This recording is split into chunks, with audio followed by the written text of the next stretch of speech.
right, our final speaker for today is Sheryl Chatfield, who's an assistant professor in the College of Public Health.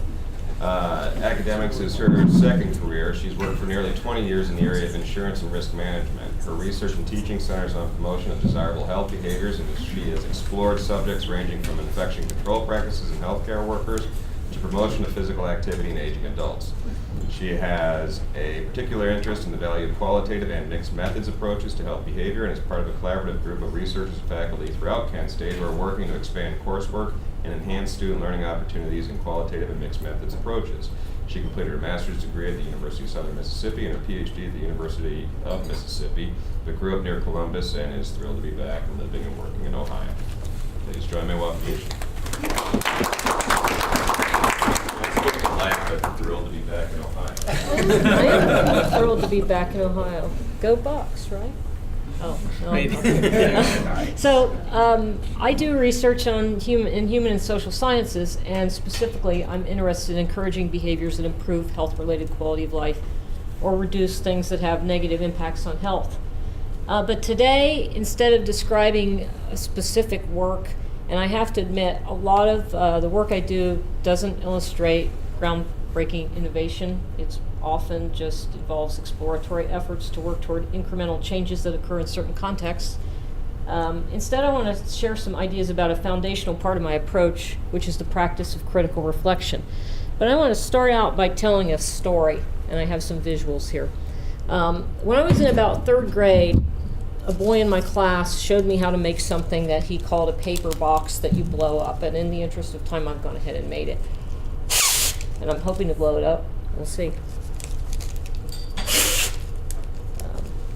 Sometimes.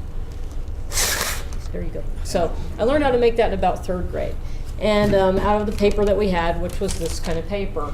And so I had to learn how to make this square piece of paper because it's a rectangular piece of paper and it has to be a square piece of paper. So with some folds and some folding and some licking it and things, I could tear this down and make this into a square piece of paper. So just imagine my excitement later on when I discovered that there was square paper.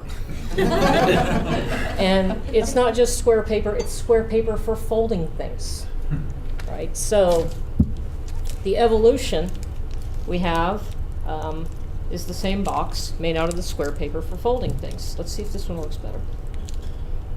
And sure enough, it works better. So I show that to illustrate that for a long time, I thought that this was what there was to making paper boxes that you can blow up.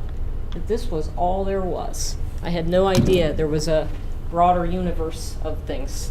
And in fact, I found out a few other things. I found out that there were better ways to do the folding. There's some neater folds on this. I found out that this isn't actually a paper box that you blow up, but it's actually maybe more precisely called a water bomb. And it actually does hold water, which is maybe one of the really interesting things. I found out that the water bomb is a base for a bunch of other things that you can make. And I found out that the whole idea of making folded things with paper had a name, and that was origami.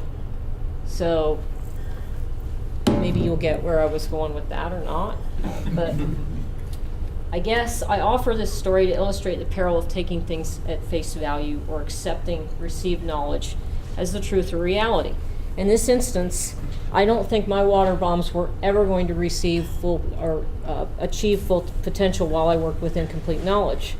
Now, this might or might not have been the first time I started to appreciate critical reflection, but to me, it's something that stands out in my mind, and so that's the way I consider this. So I want to share this definition. Critical reflection occurs when we analyze and challenge the validity of our presuppositions and assess the appropriateness of our knowledge, understanding, and beliefs given our present context.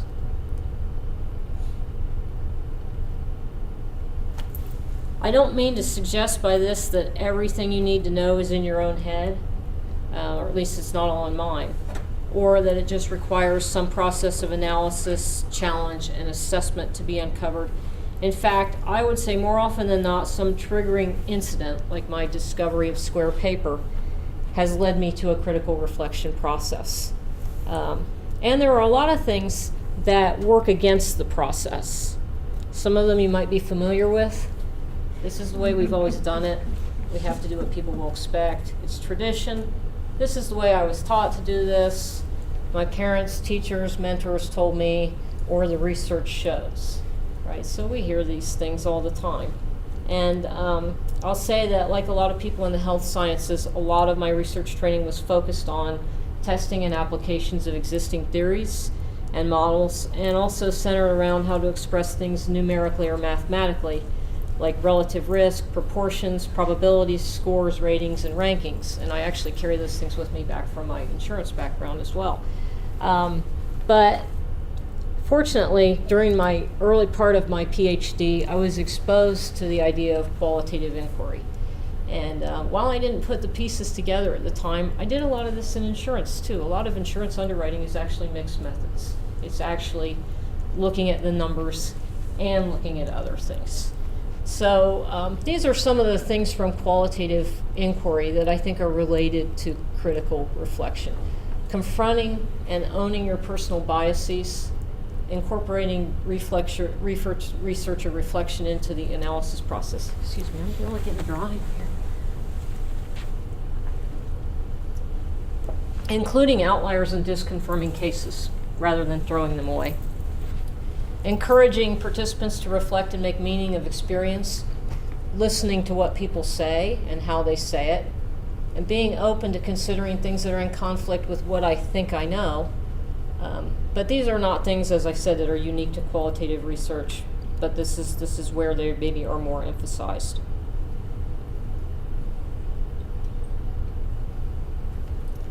However, despite my experiences with the water bomb and mixed methods trainings, I can think of a lot of notable instances in which I failed to approach a research project with the open-mindedness that characterizes critical reflection.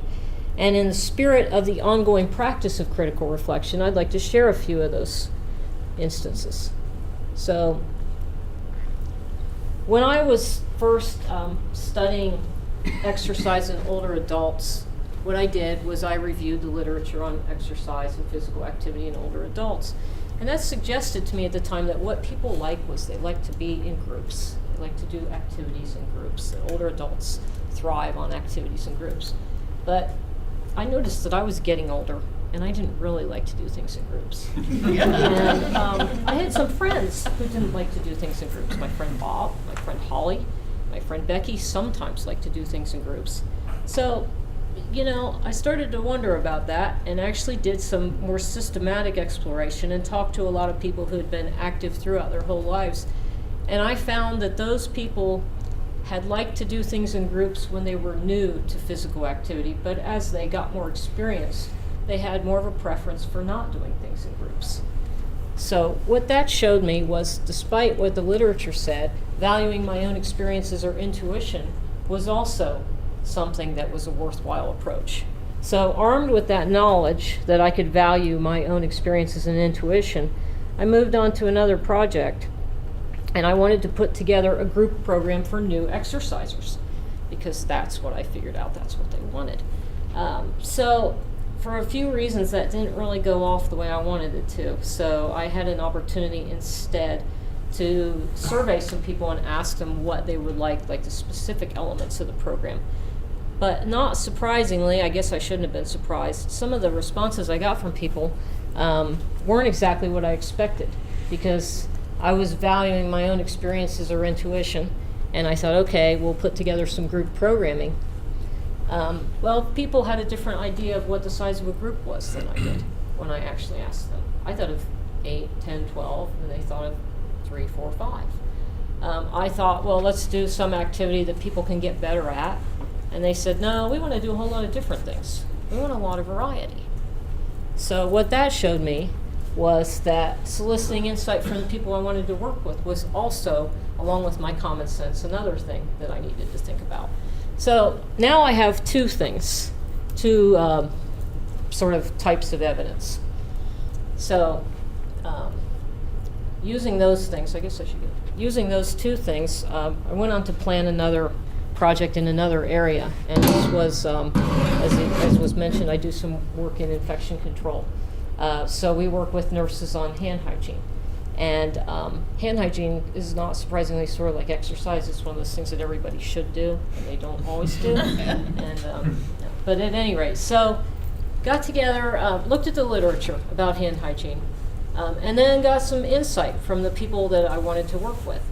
And a whole lot of people who were nurses, people who were infection control people, people who were managers, and came up with some things that would help improve the practice of hand hygiene. And that included what kind of training you got, where the sanitizer dispensers were located, what kind of, whether equipment and tools were convenient, and all these kinds of really good ideas from a whole lot of people. And so to get even more information, we took this list of things and surveyed some people to see, which things were maybe going to be more or less useful. And what we found out with that was that even when we had some intuition or common sense and got insight from people and had even a group of experts, the people that responded to the survey came up with something that we had never even thought about. We'd never even thought about it. And that was, they said, well, you need to keep those sanitizer dispensers filled up. Right? So remember to look at the whole picture, no matter how many experts you have in a room.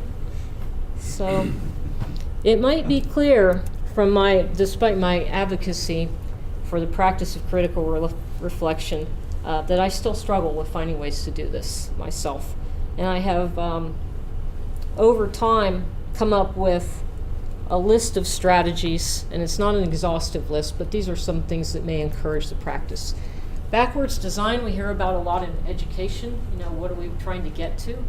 And so I've started to think, well, and this actually has a parallel in Insoo Kim Berg, who does what's called solution-focused therapy. Where is it that you want to be? Where is it that you want to be in the end? And then figure out the steps that you need to take to get there. And a lot of times we think about things in a forward step-wise. And so I'm trying to think about what is the end result and how to get there. Deconstructing, taking things apart, not necessarily in any particular order. But when I have a complex task, sometimes I like to just list everything I can think of, and then order it after that, instead of trying to go in a stepwise way. Just what are all the pieces that are going to go into something? And sometimes that helps me identify more pieces. As I pointed out before, there are parallels I see in a lot of different health behaviors, and some of the things I've learned from hand hygiene may be applicable to the way people approach their exercise, and vice versa. Some of the things I've learned from the way people approach their exercise behavior may be applicable to hand hygiene. I'm sure there are a lot of other kinds of parallels among different health behaviors. Asking someone who doesn't know anything about what I do. One of the best pieces of advice I got on a program recently came from a person who was actually a bench scientist who does Parkinson's research with rats. And I proposed a health behavior intervention program. And everyone else in the room said, that's a great idea. That's so cool. That's so innovative. And she said, well, wait a minute. What makes you think this is going to work? And she brought up some really glaring sort of gaps in what I had proposed that I hadn't thought about, that drove me back to do some more reading and trying to figure out, how to fill in those gaps. So it took someone with a whole different view to see, to drive me again to some critical reflection. Considering fiction as well as nonfiction as sources of information. I don't know how many social scientists do this, but I find a lot of inspiration in things besides research, and it's also more fun to read things besides research. Let's admit that. One of my favorite things comes from Dickens, and at this time of the year I think about it a lot, because in A Christmas Carol, Dickens talks about the two big perils that mankind faces, and those are poverty or want and lack of education. That he says, ignorance, beware ignorance more than poverty. And that sticks with me, and I think about that a lot. And maybe the most important thing for me, the critical reflection part of critical reflection, Einstein supposedly said that he got his best ideas while he was riding his bike. I don't know if that's true. I haven't looked to see if that's accurate or not. But for me, a really important part of research is to be able to just sit back and think and just let things spin around in my head. And I think that sometimes that's where answers to things come from. It's just that time. And unfortunately, we seem to not have time or not take time. And but the luxury of time is something that, you know, if you can find a way to do it, whether it's in your car or riding your bike, then I think that is maybe the most effective piece of critical reflection, at least for me.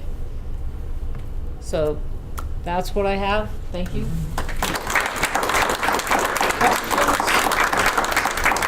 Or does anybody want to learn how to make these?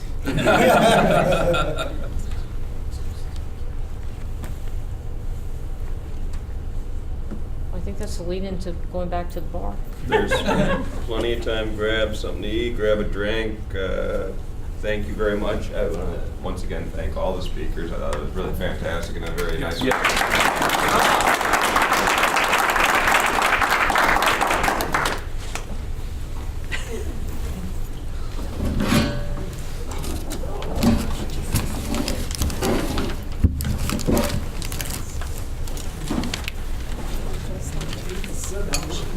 Thank you. It's beautiful. That was so much fun. Thank you. Thank you. I think sometimes in college, later on in college, I noticed that I didn't think kind of like other people. I wasn't trained on Oh, you're the one that called me. because I got in building materials. Yeah. Yeah. The peer review building. Yeah. I saw went on and Yeah. and I gave myself permission for some reason to say, okay, lots of people do this. So if I do it the wrong way and think in a sort of different way, then it's not going to hurt anything because it's also going to be the right way. The right way. Yeah. Yeah. And if I do that, then